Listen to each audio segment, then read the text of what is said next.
So today we're working on 9C, and it's just a slight extension on what we were doing, girls, last lesson. So we're still looking at vector calculus, 9C. So we'll get straight into the problem. 9C. We have a trebuchet. Does anyone know what a trebuchet is? Nick does? What's a trebuchet? Big catapult, isn't it? Yep. So it's a special type of catapult. So Nick, you've played a bit of Age of Empires in your time, maybe? How do you know what a trebuchet is? Just know it. Yeah. Knows the medieval ancient warfare. So we've got a trebuchet. Unloads, Mariam, a 500 kilogram rock at a castle. The position of the rock with regards to time in seconds is given by this equation here. We've got x with regards to time, and we've got, guys, y with regards to time. So, initial position, it says find the position of the trebuchet. So this parametric equation here is going to describe the rock, and so we can assume the trebuchet stays in the position, and we've got the path of the rock that we're following. So we're going to find x of 0 and y of 0.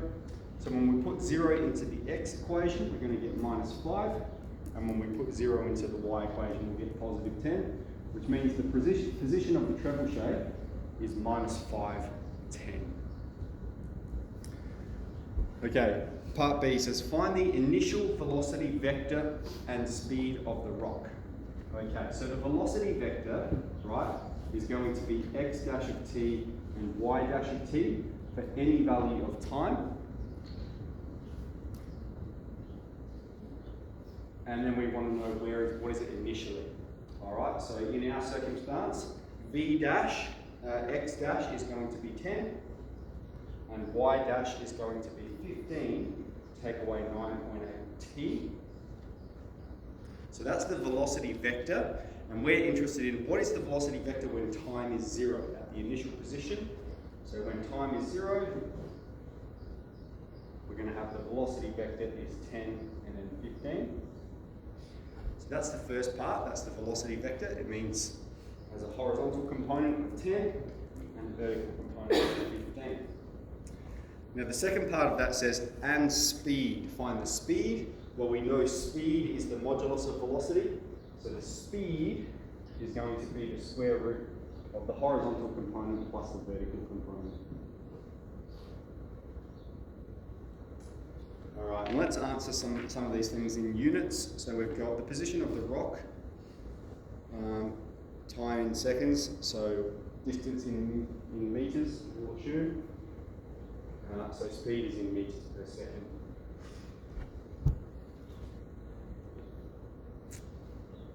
Okay. Part C.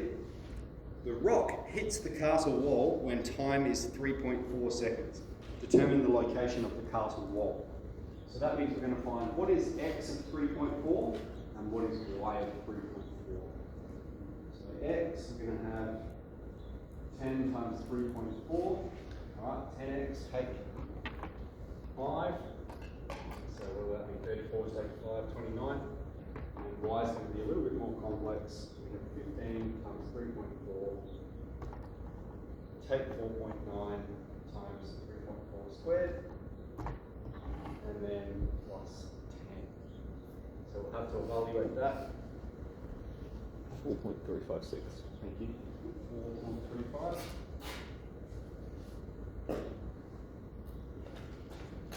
Okay, so then state the position of the castle wall in terms of coordinates. We're going to have 29 and 4.356. Alright, so it's travelled, what, 34 metres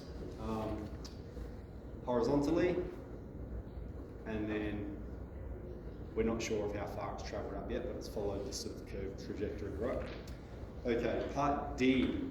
Determine the angle of impact with the horizontal. Okay, so let's think about the situation. What's happening is this boulder is going to hit the castle wall, and it's going to hit it when time is 3.4. So we need to say, what is the velocity, girls? No. We need to say, what is the velocity vector when time is 3.4? This is our velocity vector, and so we're interested in what are the horizontal and vertical components of velocity. So we'll break that down. When time is 3.4, velocity vector is going to be the horizontal component remains remains is 10, doesn't it? That's not changing. But the vertical component is going to be 15 take 9.8 times 3.4.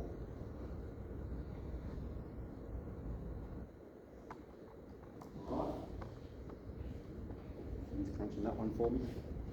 Negative 18.32. Okay, so that when time is 3.4, it's still maintaining that same horizontal velocity, but it's coming back down to Earth, gravity's pulling it down, it's going to smack into the castle wall. So when you draw this up in a triangle, right, the horizontal component is 10, and the vertical component is minus 18. Well, we're interested in the magnitude of it, not the direction. So we'll put 18.32 for the vertical component. And what are we trying to find? But the angle it makes with the horizontal. So when it hits the wall, what is this angle? Theta. So that's some right angle trigonometry. We've got O and A. So we have 10 and theta is O on A, 18 on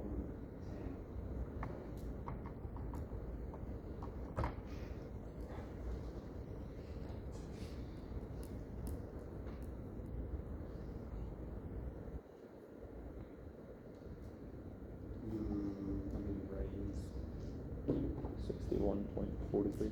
I'll give you a answer. 61.4. Very good.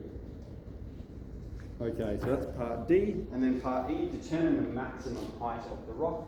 So two procedures we could do with this one. We can graph the parametric equation. I haven't written the equations up here, but we can graph x of t, y of t in parametric form. G solve the max, okay? And we're interested in the y value, what's the height? Another way we can do it is just in terms of quadratics, right? Because what we're interested in is when, I'm going to write the y equation here, y of t is 15t take 4.9t squared, 4.9t squared, and then plus. That's a quadratic, and we're interested in when is that value maximized. It's going to be maximized when t is minus b on 2a. Right, that's a formula we start learning in year 10, we reiterate in year 11. So that's going to be what, minus 15 on 2 times minus 4.9. So 15 on 9.8. So 1 point something.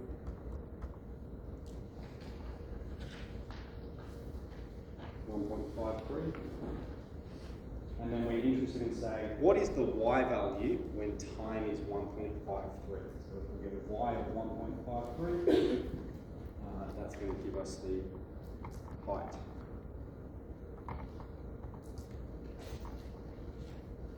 .53.